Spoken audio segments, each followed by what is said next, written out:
শান্তিতে নোবেলজয়ী মোহাম্মদ ইউনূস ফ্রান্সের রাজধানী প্যারিস থেকে বৃহস্পতিবার দেশে ফিরেছেন। তারপর রাত ৯টায় বঙ্গভবনে অন্তর্বর্তীকালীন সরকারের শপথ অনুষ্ঠিত হয়েছে। আমরা অভিনন্দন জানাই, সমগ্র দেশবাসী তাদের সাফল্য কামনা করছে। অনেকে জিজ্ঞাসা করেছেন এই সরকার কেমন হলো। আমি এটা নিয়ে এই এপিসোডের শেষে আলাপ করব, তার আগে কিছু জরুরি আলাপ সেরে নিই।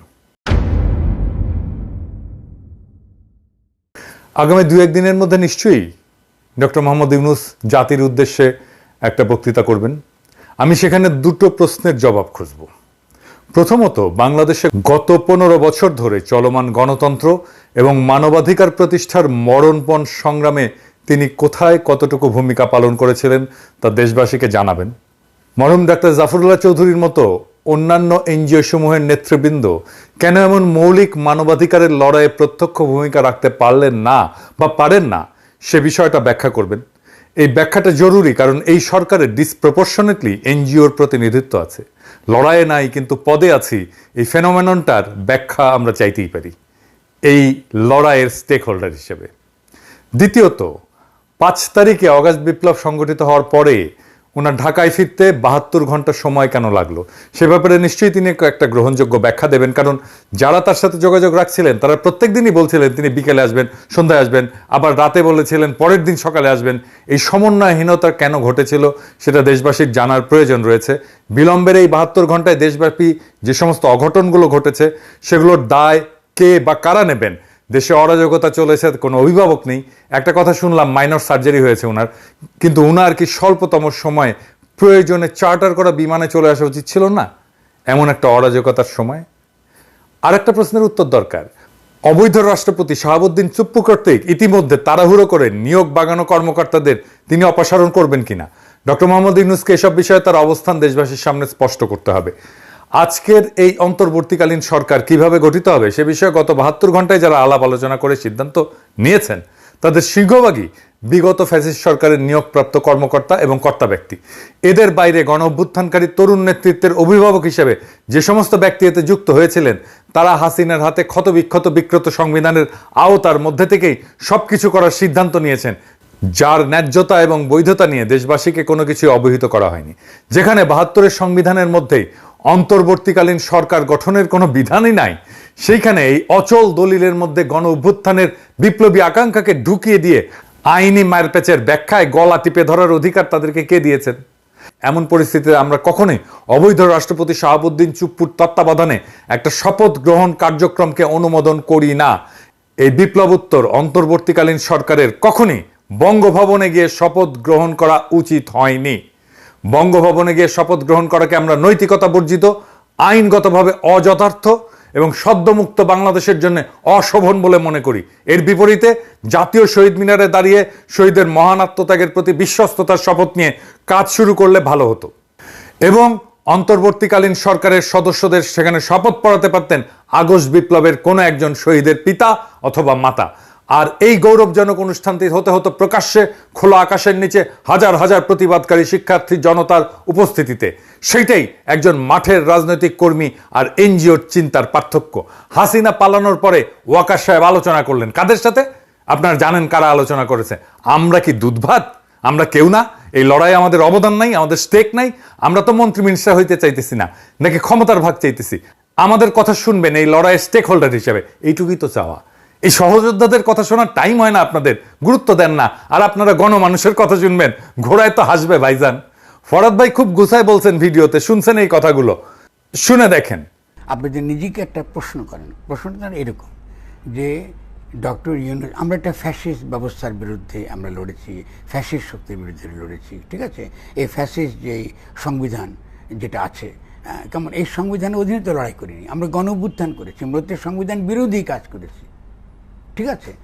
এখন কি ডক্টর ইউনূস এই বিদ্যমান সংবিধানের অধীনে, এই বিদ্যমান সংবিধানের যিনি প্রেসিডেন্ট, মানে ফ্যাসিস্ট সংবিধানের যিনি প্রেসিডেন্ট, তার কাছে শপথ গ্রহণ করবেন?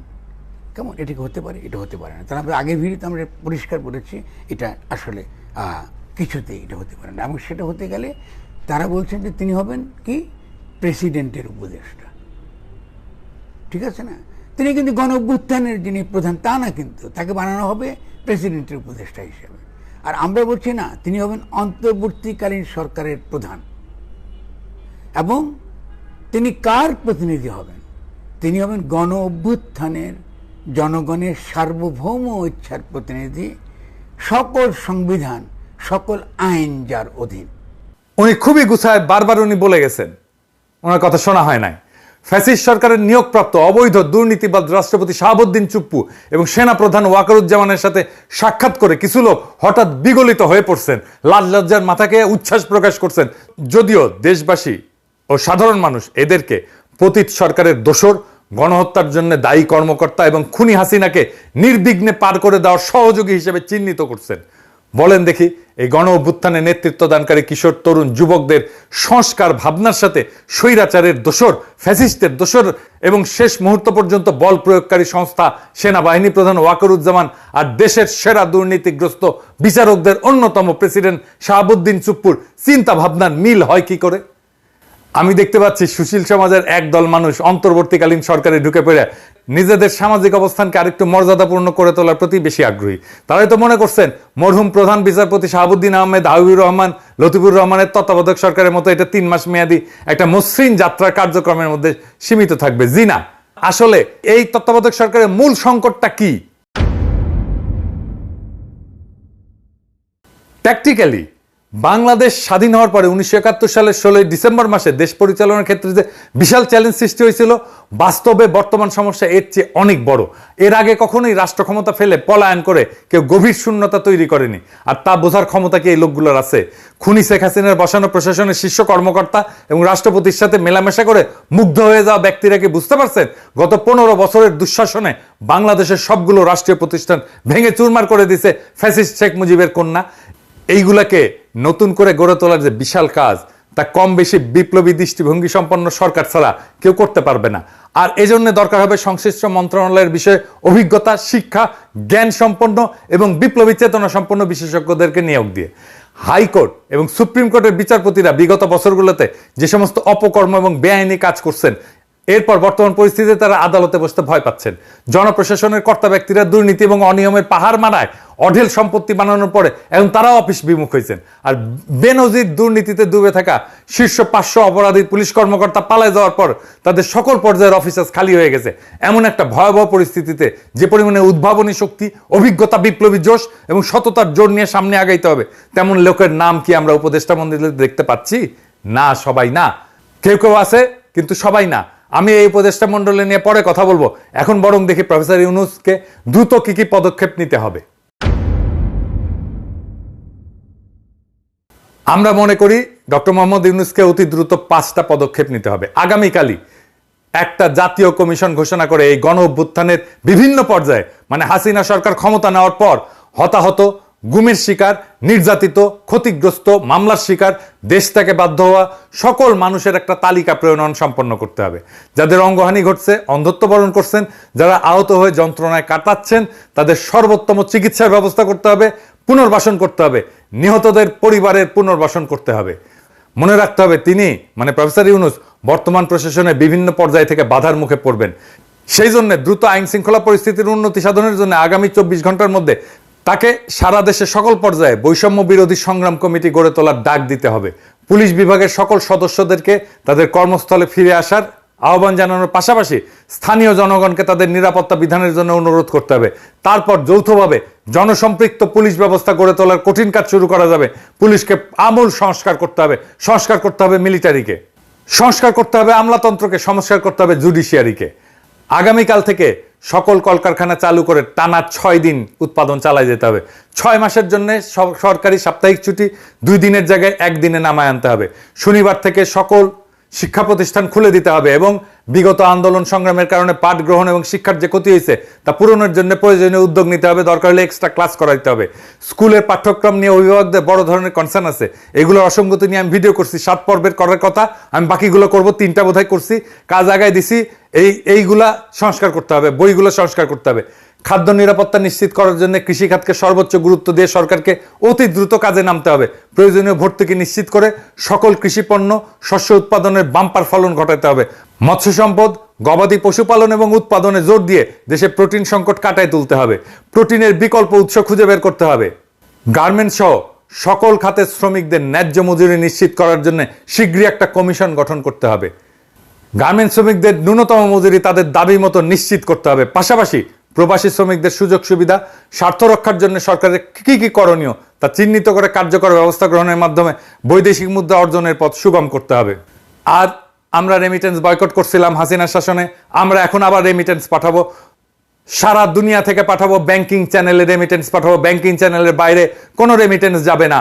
সার্বজনীন স্বাস্থ্যসেবা নিশ্চিত করতে হবে।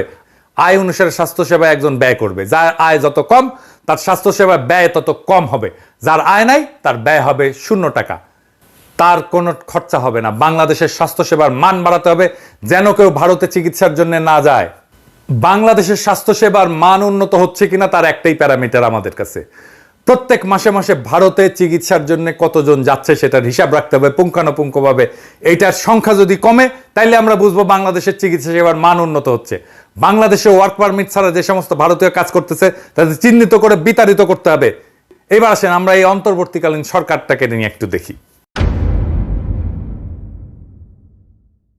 অন্তর্বর্তীকালীন সরকারে যারা আছেন তারা কেউ কিছু মনে করবেন না। অনেকে মনে করেন আমি সবার পিছে লাগি, সবার পিছে আঙুল দিই। ভাই ওইটাই আমার কাজ।